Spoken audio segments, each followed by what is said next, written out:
Hello, everyone. Former President Barack Obama has once again crawled out from the crevices in which he resides in these days. He has once again emerged from his lair to show us on occasion number 2983 that he is extremely tone deaf and doesn't seem to understand anything about quite literally anything.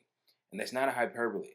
So he was speaking as he campaigned for uh, Miss Kamala Harris, the current VP, and he talked about how he didn't understand how we got so toxic as a society as it pertains to politics and bitter, I might add. And he truly ponders upon how we've arrived in our present situation. I don't understand how we got so toxic and just so divided and so bitter. And I get why sometimes people just don't want to pay attention to it. And we all have friends like that. We have family members who just like, it's all a circus out there. I get that. That was a tough watch. So, I don't know if you're like me. If you are, maybe you can understand what I'm about to say. And this will be a reoccurring theme as I kind of pump out these videos. Obviously, with the election closing in, this will be a reoccurring theme that I'll bring up, and I'll bring it up now. The messaging from both parties, but specifically the Democratic Party, is the same messaging every 4 years with different wording. It's always, this is the most important election of our lives. We have to stop whatever threat they've come up with this time around. It is yet again Donald Trump this year. And it's the same messaging, but it's wrapped in a different kind of presentation. But as it pertains to Barack Obama here, and this is a sort of sentiment that these phony politicians all kind of share and espouse every time they're given a chance to speak. They always say weird things like, I just don't get how we've gotten so divisive. I just don't get, like, why is the country split 50-50, between one set of politics and another, which, I mean, if you really dig deeper than the surface, both sets of politics are the same, in which they produce austerity, but I'll shelve that for a different video. But they always really just rack their brains, it seems, and how do we get here? And you saw the people in the background nodding their heads about, it's so divisive these days. The things that we are supposedly divisive over, I would argue, are very small and minuscule issues as it pertains to the grand scheme of things. We aren't even close as a society to focusing on the things that actually matter. We see glimpses of it here and there, obviously with the support and the going against things like the current genocide that's going on in Gaza and what have you. But by and large, American society is not really focused on the things that it should be focused on in order to improve society as a whole. But Barack Obama, words can hardly describe how reprehensible a figure he is just in general. And I want you guys to understand this. Barack Obama inherited the presidency at a time in which change was absolutely, number one, necessary, and number one, the moment was perfect for it. I mean, remember his slogan, "Yes, we can." Now, in 2008, I wasn't a baby, but I was extremely young. But I remember him getting elected like it was yesterday. Like, I remember, those years 8, 9, 10, the early years of his presidency.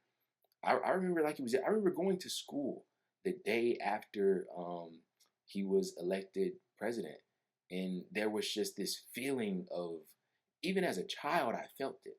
There was this feeling of, man, things are actually about to change. Like, And as a child, I didn't know what was going to change. I didn't know what was going to happen. But listening to my parents and family and older people talk, you just kind of got the vibe that he was bringing something new and different. Because remember, yes, we can. So yes, we can do anything. And not only was that the feeling, but he had a super majority um, at some point during his presidency. They this is so hilarious, and this is the irony. The Democratic Party, they say, oh, if you vote us back in office, we'll codify Roe. Hold on. Now Obama could have codified Roe. He had a why didn't he do it? Biden could have codified Roe. He could have got everybody on board and did that. You see how they keep not doing things so that when it comes around to vote for them, they say, hey, if you vote for us, we'll do these things that we continuously to not do. It's an incredible thing to behold. And at the end there, you saw Barack Obama say, I know a lot of you guys think it's all a circus. Well, no, we don't think that. We know it's a circus. We know it's a circus that you were president for 8 years and nothing happened to the federal minimum wage. We know it's a circus that as soon as you got into office, you bailed out Wall Street and all the banks and all those big executives and CEOs that crashed the economy and threw so many different people into peril. We know it's a circus when people like Bush and John Bolton and all the rest of those criminals. I mean, words can't describe how heinous of individuals those people were that he just let walk free.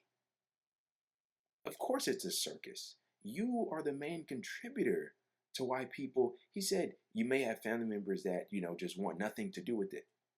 Yeah, they're black pilled on all this stuff because nothing has fundamentally happened to improve their lives since and before you. We've been going downhill since the mid 1970s in this country. Wages have been stagnated. Rent control or rent prices, groceries, or prices are through the roof.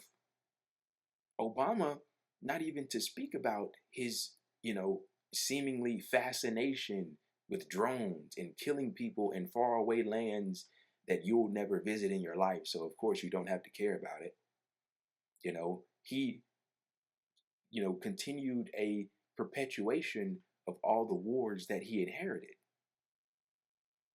Not to mention the fact I may have already addressed this, but if I didn't, he perpetuated the austerity in this country. I mean, it's incredible how a guy who's responsible partly and majorly, I would say, for the position that we're in as a country to sit there in front of so many people as he begs for your votes to vote for this woman who has the track record of a trash can, to sit there and ponder, man, I wonder how we arrived here. As if he didn't play his own individual role in our arrival at this just decrepit place. I mean, in myself speaking personally, I mean, I don't know, man. Sometimes I just look and I think and I just go, look at what we're up against. I mean, will we ever, as a developed country, as a wealthy country, achieve, universal health care when every other developed country has it? When there's so much money going into the healthcare industry and big pharma, with them paying the politicians to get, you know, whatever laws passed in their favor and not in the favor of the majority that is the people. How do we put a stop to these things? These are questions that rack my brain on a daily basis, and it is depressing. It does black pill you. It does make you not want to pay attention to what's happening. It does make you look at politics as a circus, because it is. It's a bunch of theatrics. It's a bunch of incredibly corrupt people that basically put on an act. And Barack Obama was one of the main ones, if not the main one, who was ruled by the military-industrial complex, by big pharma, by the rich flooding his pockets with dough so that he can pass whatever laws in their favor, and basically, tell us to suck it up after 8 years of doing virtually nothing.